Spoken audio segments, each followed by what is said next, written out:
Much has changed since the day we started our careers.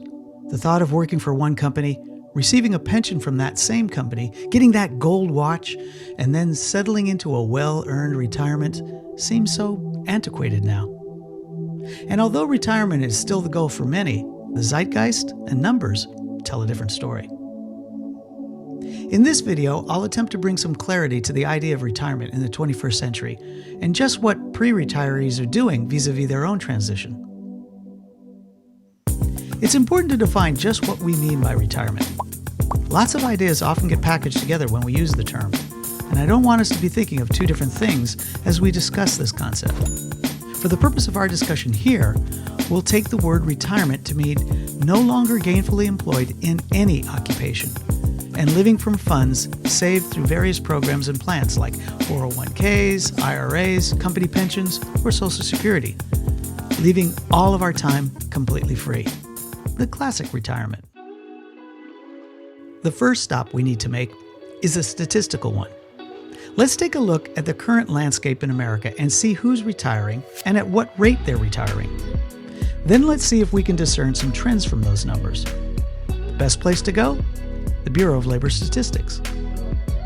If we look at the number of retirees over just the past 10 years, we can already see a trend forming.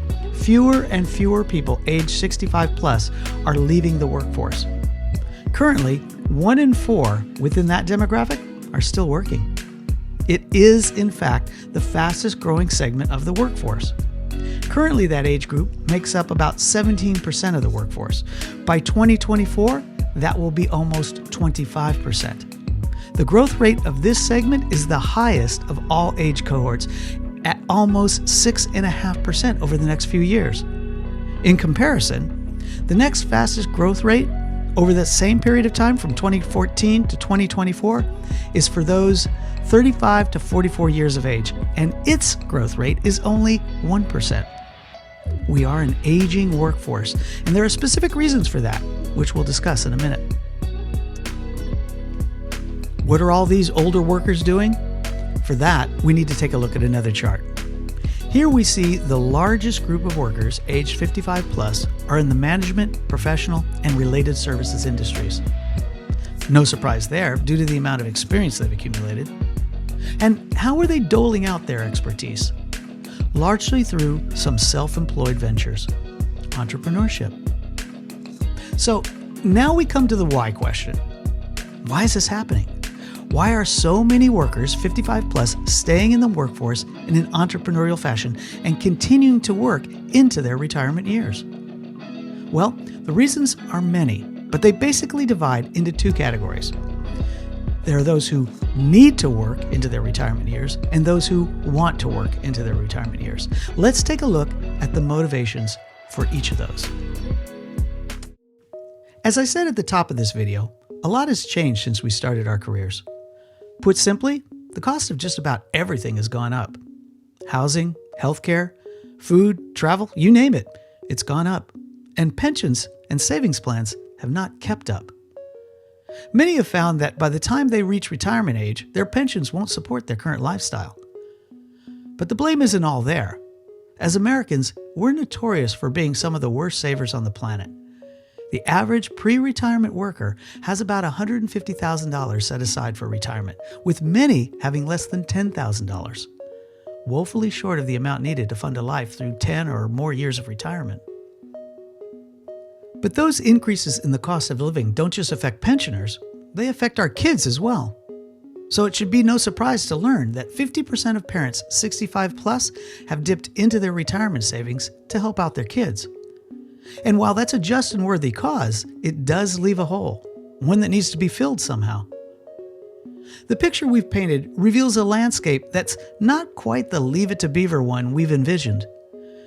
Many aren't going to be able to live out that classical retirement picture they have in their head. But let's not stop here. It's not just about numbers and money.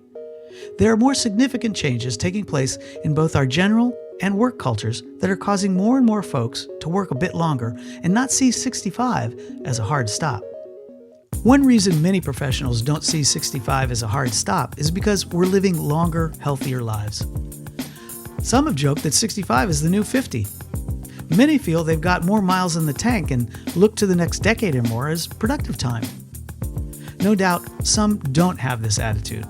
There's a significant cohort that take the life is too short approach to this third act and feel that retirement feels the need to stop work and start enjoying life.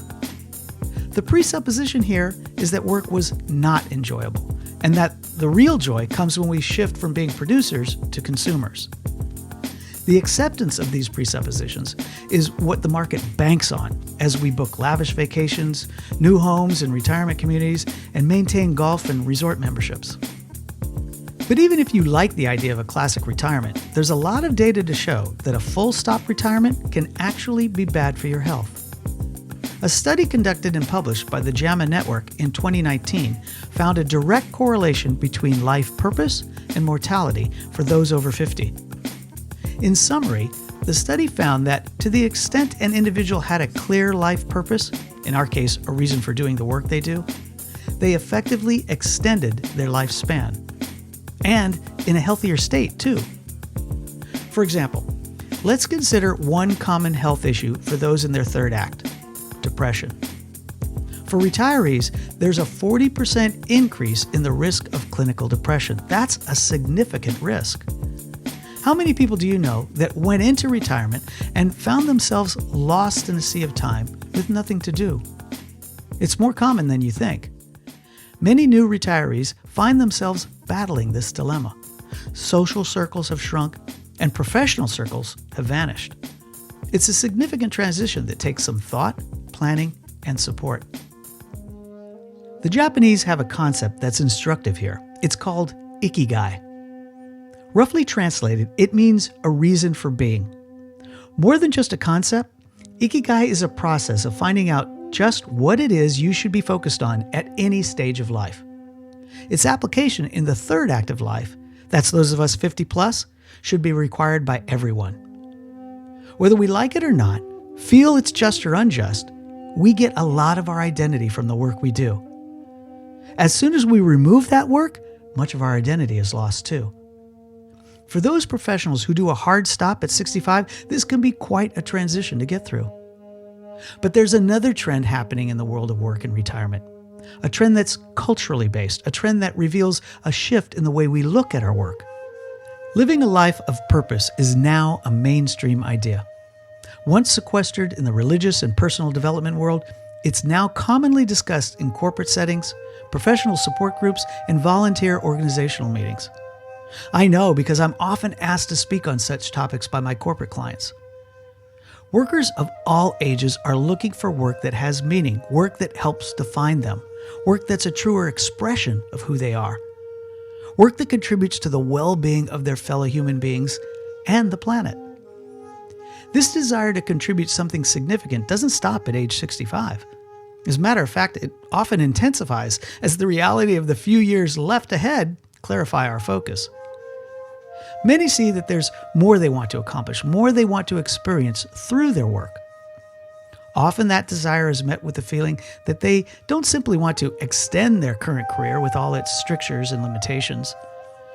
While they want to continue to contribute, they don't want to continue the 9-to-5 grind, punching the clock, or working for a boss. They're looking for something with a bit more flexibility and autonomy. For those who must work into their retirement years, the ability to turn it on and off at will is quite appealing. Being able to enjoy at least some of their free time in self-gratifying pursuits is still an objective. So what type of work fits the bill? What are all these 65-plus workers doing in the marketplace? To answer that, we have to go back to the statistics that were laid out earlier. Remember that we saw that many who chose to work into their retirement years did so through an entrepreneurial effort, a solo gig.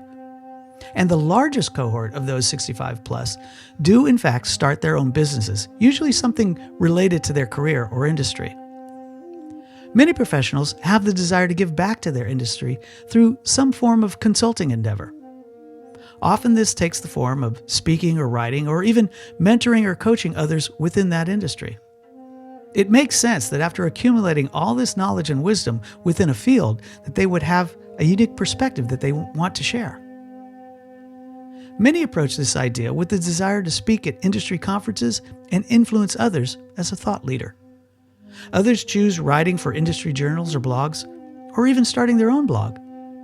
And still others feel that their skills are best utilized in coaching professionals one-on-one through some program of their own design. But that's not all the options these 65-plus workers take. Many feel that they've contributed as much as they can to their career or industry and now want to make a break for something a bit more personal, more passion-driven. Maybe the time has come to launch that passion project that they've always had on their mind. They have resources that they never had before at this stage of life. A house that's paid off or almost paid for, savings, and time, especially if they're empty nesters.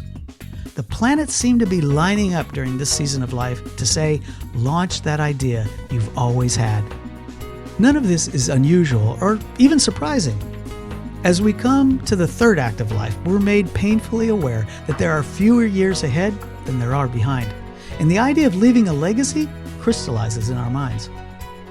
Getting to the work we've always wanted to do is critical to realizing that legacy in the time we have left. Self-expression also becomes a real motivation to this stage of life, and doing something that's totally us is often a driving force. The good news is that it's never been easier to achieve these types of dreams. The barriers to entry into the marketplace of entrepreneurial ventures has never been lower. This is largely due to the application of technology. Marketing, distribution, administration, and organizational tools abound. And even for those who feel they're behind in their digital skills, the training too is just a click away. And the good news? It's not rocket science.